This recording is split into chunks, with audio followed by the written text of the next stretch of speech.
विश्वास सामाजिक संस्थेच्या वतीने चैत्रोत्सवाचं आयोजन ठाण्यातील गावदेवी मैदानामध्ये करण्यात आलेलं आहे। याचा उद्घाटन सोहळा आमदार निरंजन डावखरे, आमदार संजय वागुले, त्याचबरोबर वृषाली वागुले यांच्या उपस्थितीमध्ये संपन्न झाला।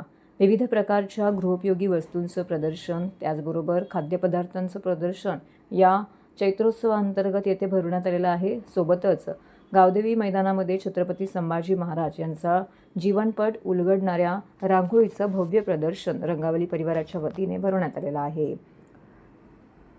अगदी संभाजी महाराजांचं बालपण ते पराक्रमाची गाथा या रांगोळीच्या माध्यमातून या ठिकाणी कलाकारांनी रेखाटली आहे। छावा चित्रपटाच्या प्रदर्शनानंतर पुन्हा एकदा या रांगोळी प्रदर्शनाच्या माध्यमातून छत्रपती संभाजी महाराज यांच्या ऐतिहासिक आठवणींना उजाळा देण्याचा प्रयत्न येथून करण्यात आला आहे। जवळजवळ 25हून अधिक रांगोळ्या यामध्ये रेखाटण्यात आलेल्या आहेत। 25 ते 30 कलाकारांच्या माध्यमातून या रांगोळ्या इथे रेखाटण्यात आलेल्या आहेत।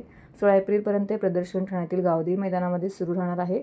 नागरिक आवर्जून हे प्रदर्शन येथे पाहण्यासाठी दाखल होत आहेत।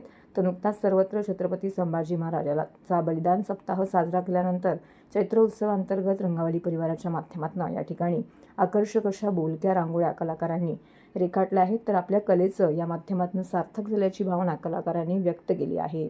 तर ही भावना कलाकार सिद्धेश मोडसिंग यांनी व्यक्त केली आहे। हे प्रदर्शन येत्या 16 एप्रिलपर्यंत नागरिकांसाठी खुले राहणार असून नागरिकांनी या प्रदर्शनास नक्की भेट द्या असं आवाहन रंगावली परिवाराचे वेद कट्टी यांनी केलं आहे। चैत्रोत्सवाच्या निमित्ताने गावदेवी मैदानात रंगावली परिवारातर्फे छत्रपती संभाजी महाराजांच्या जीवनावर आधारित रांगोळ्यांचं प्रदर्शन भरवलेलं आहे। त्याच्यामध्ये त्यांच्या जन्मापासून ते बलिदान दिवसापर्यंतच्या रांगोळ्यांचे काही प्रसंग त्या ठिकाणी दाखवण्यात आलेले आहेत आणि त्याच्यामध्ये जुने रेफरन्सेस आपल्याला कुठेच अवेलेबल होत नाही आहेत। इतिहासामध्ये बऱ्याच वेळेला आपण शोधून काढतो पण फार कमी रेफरन्सेस आहेत, तरी पण आम्ही शोधून काढून त्या रांगोळीमध्ये रूपांतर करून त्याचं प्रदर्शन भरवण्याचा प्रयत्न केलेला आहे। कारण संभाजी महाराजांवर ते माहिती जास्तीत जास्त लोकांपर्यंत पोचावं, त्यांच्या कार्याबद्दल, त्यांनी जे बलिदान दिलं त्या गोष्टीबद्दल सगळ्यांना माहिती व्हावं या उद्देशाने ह्या रांगोळीचं प्रदर्शन भरवण्याचं प्रयोजन आहे। तर मी आवाहन करेन ठाणेकरांना आणि इतर सगळ्यांना की या ठिकाणी येऊन हे प्रदर्शन बघा। किती रांगोळ्या आहेत, किती कलाकार होते आणि 25 कलाकार होते आणि 25 रांगोळ्या होत्या आणि त्याच्यामध्ये मदतनीस आणि कार्यकर्ते साधारण 15 एक कार्यकर्ते होते। म्हणजे सगळी व्यवस्था करणं, बॅकग्राऊंडला म्हणजे सगळ्या कलाकारांची व्यवस्था करणं याच्यासाठी कार्यकर्ते झटत होते आणि कलाकार 2 दिवस आणि 2 रात्र अशा पद्धतीनं अथक मेहनत करून या सगळ्या रांगोळ्या सादर केलेल्या आहेत। तर कलर आणि रांगोळी किती वापर करणार?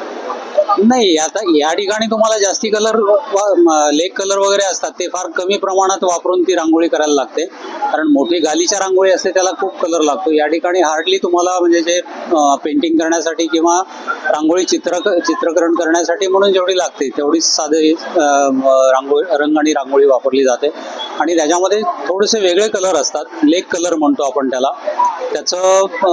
त्याच्यामध्ये मिश्रण करून, रांगोळीमध्ये मिश्रण करून त्याचे टोन्स बनवतात, म्हणून त्याला कमीत कमी कलरमध्ये आम्ही बनवतो साधारण।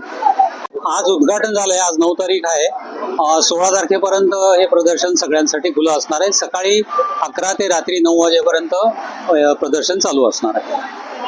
आपला हा जो रंगावली परिवार आहे त्यांच्या मार्फत आपण एक प्रदर्शन भरवलेलं आहे आणि हे आता छावा पिक्चर जो आलेला आहे त्या छावा पिक्चरच्या निमित्ताने ह्या रांगोळीचं प्रदर्शन आपण केलेलं आहे। प्रत्येक लहानपणापासून म्हणजे शाळेमध्ये असल्यापासून आमचे एक ड्रॉइंग टीचर होते मोहन पारकर सर, त्यांच्यापासून ही प्रेरणा मिळाली। ही रांगोळी काढताना म्हणजे संभाजी महाराजांचं, शिवाजी महाराजांचं अनेकदा रांगोळ्या काढलेल्या आहेत, पण संभाजी महाराजांची एखादी रांगोळी काढावी ही खूपदा प्रयत्न केला होता, पण तसा फारसा चांगला फोटो किंवा नसल्यामुळे पण आता एक विकी कौशल यांनी एक चांगल्या पद्धतीने त्यांचं एक रूप साकारलेलं आहे संभाजी महाराजांचं। त्याच्यामुळे एक त्यांचं एक चांगल्या पद्धतीने आपण एक रांगोळी साकारली आणि माझ्या कलेचं सार्थक झालं की मला ही संधी भेटली की महाराजांचं चित्र मला रांगोळीमधून काढण्यास मिळाली। आणि या गावदेवी मैदानात, ठाण्यामध्ये जे गावदेवी मैदान आहे त्या सगळ्यांचे आभार।